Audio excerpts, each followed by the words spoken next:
It's Brittany, bitch. And I am back. When I wake up in the morning and the alarm gets out of warning, I don't think I'll ever make it on time.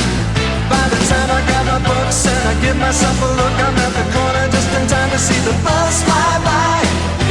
It's alright, cause I'm saved by the bell. Hello and welcome to Saved by the Bell Boxing. Neither right, neither left, neither orthodox, neither southpaw. Just a switch hitter with me, Jay the... I need a nickname. Something Lynch. If you've got any ideas, put it in the comments below. Nothing too abusive. Sponsored here today by the Big Bargain Boutique for all your online shopping needs. Check the link down below. Anyway, this weekend we've got a big card, or so they say. Also, Alan Smith says the card of the year at the O2 Arena in London. Anyway, there's some names on this card. We've got Lawrence Okoli, Chantel Cameron, Conor Benn, Burns Selby, Chisora Price, Prograis Taylor. So there's a lot to talk about. I'm going to talk about 3 fights, though, coming up this weekend that I have an interest in, and then you probably at home have an interest in, and then you'd like a little bit of insight into how we think this is going to go, and styles and matchups and where they go, and what happens to the winner, what happens to the loser. Anyway, so those big 3 fights. So I'm going to start with Conor Benn. Nearly had ya. Anyway, okay, let's start off with Selby Burns. Now, Selby once labelled the Welsh Mayweather. Well, it's nice to be compared to Floyd Mayweather, I'm sure, but, you know, this is a guy who very skillful, really skillful fighter, like his brother. Good movement, good hands, good technique. Likes to move about the rings. Got a bit of trickery. Loves that shoulder roll.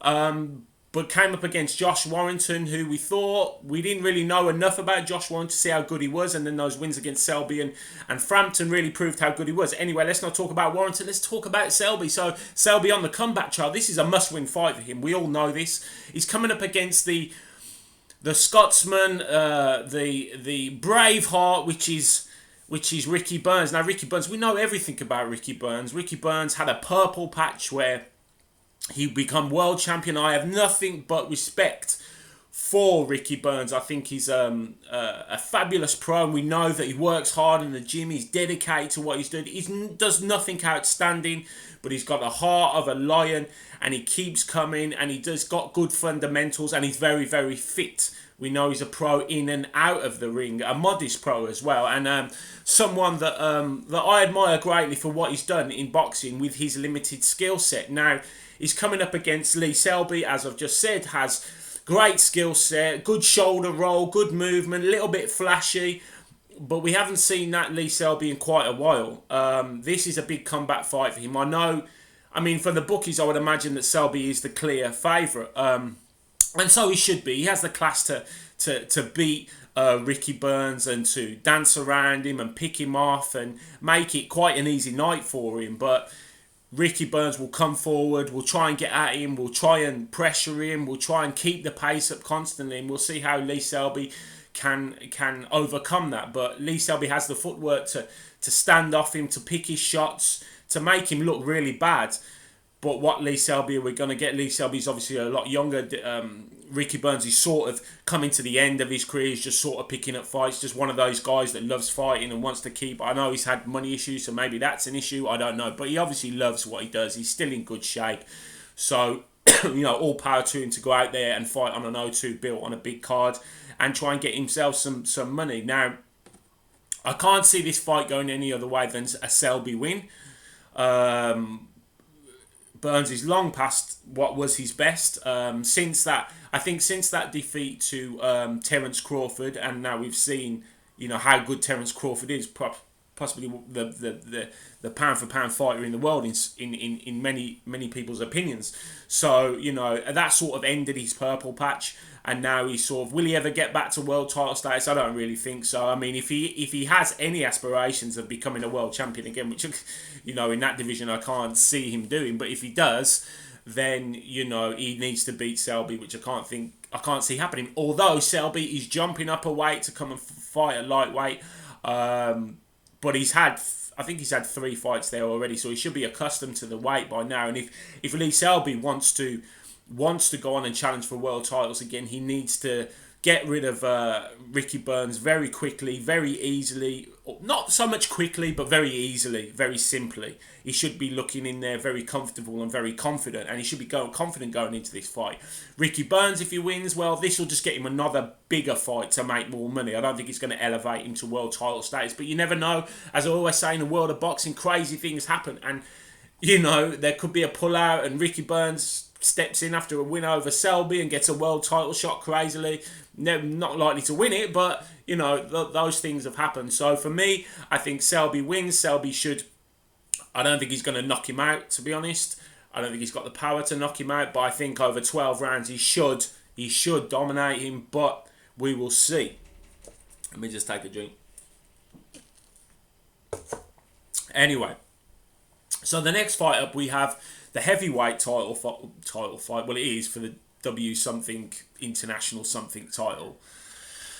International titles, franchise titles, diamond belts, interim champions. Anyway, so here in Great Britain, we love a domestic buster. We love a domestic fight. We love a domestic heavyweight fight. And this is exactly what we're getting. Derek Chisora's coming in. Davy Price is coming into this as a late call-up. Meant to be fighting in November, but as a late call-up because of Joseph Spider-Bite Parker. Who actually, I was thinking, because he's had a spider bite, he could actually turn into Spider-Man now, give up boxing and become a superhero. It's happened. Isn't that what happened to Peter Parker? Joseph Parker, Peter Parker, he's going to become Spider-Man. Anyway, that just cuts me. Anyway, so we know what we're getting from Chisora. Well, actually, we don't know what we're getting from Chisora. Chisora has this new lease of life. He's become a fan-friendly since he's rebranded himself War Chisora. But we know his style. We know at his best what he does. He comes forward. He throws good punches, heavy punches, ducks and dives, tries to get underneath opponents' jabs, underneath their longer reach, which is usually the case because he's not a massive heavyweight, as in height size. So, you know, you've got to ask questions as to whether Chisora will take David Price seriously, whether he's fully prepared for him, because he'll know, like we all know, the serious problems that Price has had with fatigue and with getting caught on the old whiskers. So it will be interesting to see whether he's really up for it or he's not. He's still getting paid the same money, but sometimes we've seen Chisora go into fights where he looks like he can't even be bothered to be there. You know, so it depends how motivated Chisora is for this fight. What he's being told, that if he sparks Price in a round, you know, will he get a Billy bonus, or will he, you know, elevate into another fight? Again, he's like Ricky Burns in the sense that he's just looking to make fights now, to make money, to get the bigger fights as he possibly can. And with David Hay on his team, it kind of, David Hay's a good promoter and will try and get those bigger fights, which Joseph Parker would have been. So it depends what Derek Chisora's coming in, you know, on Saturday night, how he's feeling. Oh, sorry, it's Eddie Hearn. Fuck off, Eddie. So you can kind of tell what sort of position he's possibly going to be in on the night when he turns up, and how much he's going to be coming forward. Then you've got David Price. Now, David Price, last outing against Dave Allen. Dave Allen is a come-forward fighter. Very easy to work out. He worked his jab well. His conditioning seemed to be better. His stamina, his gas tank didn't seem to go. He seemed more confident, more controlled, kind of stick to his game plan, knew what he wanted to do, not looking... I think in his early career, he was very much hyped, and possibly, again, we've seen boxers before, very hyped about their own hype, people telling them that they're knocking people out and they can get complacent. Possibly David Price, maybe in the past, might have relied too much on his power and not so much and he's a better boxer than people take him for.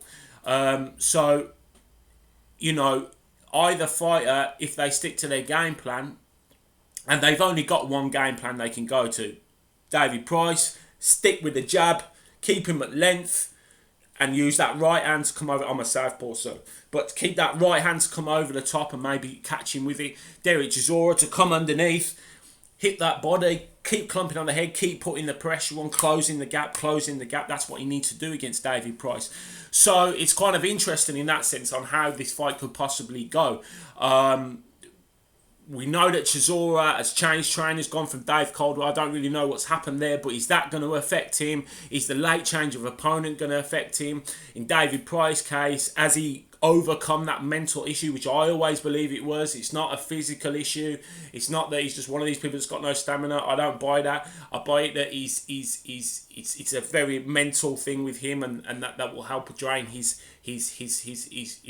stamina when he gets into a ring, the pressure, the nervous tension, whatever it may be, is if he's overcome that, and possibly with the help of the Dave Allen fight. I know you're going to say, well, Dave Allen ain't Derek Chisora. Well, yes, but it's getting through those rounds, it's building that confidence, and he says he's got something that he understands now that triggers in his head that caused him the problems in the past. So now will he be able to overcome that? He's coming in as an underdog. A lot of people saying Chisora is going to win this, and rightly so. But there's so many factors in this fight, so it's going to be really interesting on how this really plays out, because it could go either way. It really could go either way. But it's whether we believe what David Price is saying, whether he has overcome those anxieties, those issues, and now he's on the other side. But only the proof is in the pudding. You can say it so many times, but until you deliver it, you can't honestly say. So we have to give the benefit of the doubt, and the benefit of the doubt will go to Chisora to knock him out on the chin mid-round. So, I don't really know. Heart over heads is one of these. Head says Chisora, heart says, come on, Pricey, get in there. I've got a lot of time for David Price. And the main event fight, we've got Prograis against Taylor for the Muhammad Ali trophy. So the good thing about the World Boxing Super Series, they bring these fights together. It's such a good thing, and there was a time where people thought that it wasn't going to happen, that it wasn't going to come through, and that this World Boxing Super Series was going to end up on its arse, but thankfully it hasn't. And this is two undefeated boxers, two really good fighters coming toe to toe on Saturday night, and a really, really good fight and a really interesting fight. Now, let's take a look at Prograis. Prograis is the favourite, and I can kind of see why. Prograis got very quick hands, very fast hands, very quick jab, but he's very economical with his punches. He doesn't throw lots of punches. He picks his punches at the right time, which is very good because it keeps stamina. It means every punch is effective. Drops his hand a little bit low for my liking. Is open to a counter shot, most definitely open to a counter shot. Against his fight against Relic, Relic was outclassed in that fight completely, and all through that fight, Prograis was totally in control, totally dominant, and could, that fight was only going one way. So Prograis does have this thing of this Deontay Wilder, Amir Khan thing, where if an opponent's in trouble, he kind of runs after him, punches for him, blah blah blah blah, and he's squared up when he does it. He doesn't come forward, as traditionally as a boxing stance. He'll come square on, both feet, blah blah blah blah, coming forward, and that's where he could get caught. Definitely. It's very unorthodox. Prince Nazim used to do it. Amir Khan does it. It's like you go square forward, and then you're opening yourself up as a target there. If you're if you've got your chin into your shoulder, your target is obviously smaller. If you're coming straight on, your target is bigger to get caught with a counter. And Taylor is a very good counter puncher. So there are those issues in Prograis' style. Then you've got Taylor, who's the much taller guy, the bigger reach, can counter punch, has good skills, good head movement. But, and here's the but, and I don't like using the word but in his last fight against Branchek, he got caught a lot. Now, Branchek is obviously different from Prograis because he puts on a lot of pressure, throws a lot of punches, brings down the distance between the fighters, and puts as much pressure, and he got caught and cut. And that is an issue. Both fighters are very, very confident. They're very confident in their own abilities, and so they should. They're unbeaten. They're unbeaten champions. So why shouldn't they be? So it's going to be a really interesting fight. I think if Taylor can use that reach, use that movement, very much like Chisora and Price, if you can use that reach, use that movement, use that head movement, miss a shot, counter, because he's open. Prograis is definitely open for a counter punch. And if it's going over 12 rounds, Taylor could get the nod for one. It's in the UK. For two, and I don't like to say that, but it's a fact. He's in the UK. For two, you know, he can deliver maybe more output, and over 12 rounds, from a judge's perspective, you know, all those clean counters, as we've seen last weekend with Ritson, if you've got clean counters or clean punches, it can force the scores, do you know what I mean, your way. As if a fighter and doing more work than if a fighter like Prograis is not doing much work, even though his work is good, is what he's doing. There's not as much work, do you know what I mean, which could count over the distance. Both fighters are capable of knocking each other out, so it's a really mouth-watering, interesting fight, and something that I will definitely look forward to. As far as the winner, I know a lot of people are picking Prograis. I'm gonna pick Taylor. I always get my predictions wrong. I said that in my last video, but I think I picked too much with my heart and not with my head. But I do honestly think Taylor, and in the past, before this fight, I've always been impressed with Taylor. I always think he's outstanding, and I have, when we used to do the Boxing Gossip podcast, I had in the past said that, you know, he could be the number one in that division. He's that good. But Prograis, very good fighter, very good. Nice to watch, really nice to watch. Got a lot of style, unorthodox. I like unorthodox fighters that, you know, different angles, different movements, different head movements, different shots. You know, so there's a lot to like about him, but there's a lot to like about Taylor. So it's a really interesting fight. So head again, I think Prograis, heart, Taylor. Come on, Taylor, let's do this. I guess I'm biased being a British fight fan. Anyway. So look forward to the weekend action. I'll try and come back after the fights have happened. I might try a live thing.